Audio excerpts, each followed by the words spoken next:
सरकारी रुग्णालयांमध्ये होणारा बनावट औषधांचा पुरवठा काही थांबायचं नाव घेत नाहीये। धाराशिव आणि छत्रपती संभाजीनगरच्या सरकारी रुग्णालयांना बनावट औषधांचा पुरवठा केला जातोय। अन्न आणि औषध विभागाच्या तपासणीमध्ये औषधं बनावट निघाली आहेत। धाराशिवमधल्या सिव्हिलला पाठवलेलं मोक्समॅट 250 हे औषध बनावट असल्याचं समोर आलंय। याआधी सुद्धा सरकारी रुग्णालयांना बनावट औषधांचा पुरवठा होत असल्याचं समोर आलेलं होतं। त्या प्रकरणी कारवाई देखील करण्यात आलेली होती। अनेक कंपन्या या बोगस असल्याचं निदर्शनास आलं होतं, पण तरी सुद्धा हे प्रकार थांबताना दिसत नाहीये।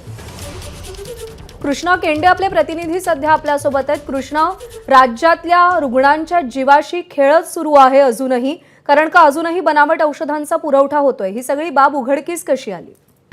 माझ्या हातात हे दोन रिपोर्ट आहेत जे अन्न औषध विभागाच्या वतीनं देण्यात आलेले आहेत आणि दोन ठिकाणची औषधं पुन्हा एकदा बनावट निघालेली आहेत, ज्यामध्ये छत्रपती संभाजीनगरच्या घाटी रुग्णालयाला जिथे 13 जिल्ह्यातील रुग्ण उपचार घेतात, गोरगरीब उपचार घेतात, तिथे जे औषध पुरवठा केलेला होता विशाल एंटरप्राइजेस नावाच्या कंपनीनं, त्यांनी पाठवलेले जे औषध आहेत ते या ठिकाणी पुन्हा बनावट निघाली आहेत। तर दुसरं धाराशिवमधली औषधं जी नांदेडमधून पुरवण्यात आली होती, तुळजापूरच्या यात्रेदरम्यान तिथे जो या ठिकाणी रुग्णांची सेवा बजावली जाते तिथे हे औषध दिलेले होते। हे दोनही औषध अँटीबायोटिक आहेत आणि त्यामध्ये जे गुणधर्म असायला हवेत ते कुठलेही गुणधर्म यामध्ये आढळलेले नाहीत आणि तसा रिपोर्ट या ठिकाणी अन्न औषध विभागानं दिलेला आहे।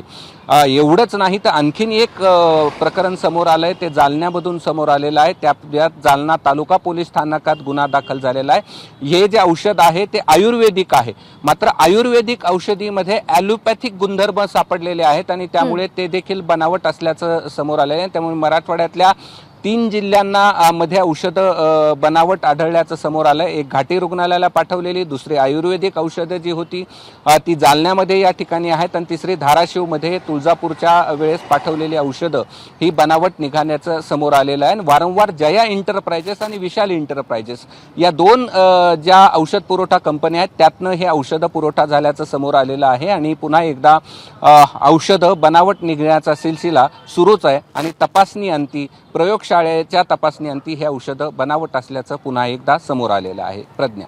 कृष्णा, धन्यवाद दिलेल्या माहितीसाठी। एबीपी माझा, उघडा डोळे बघा नीट।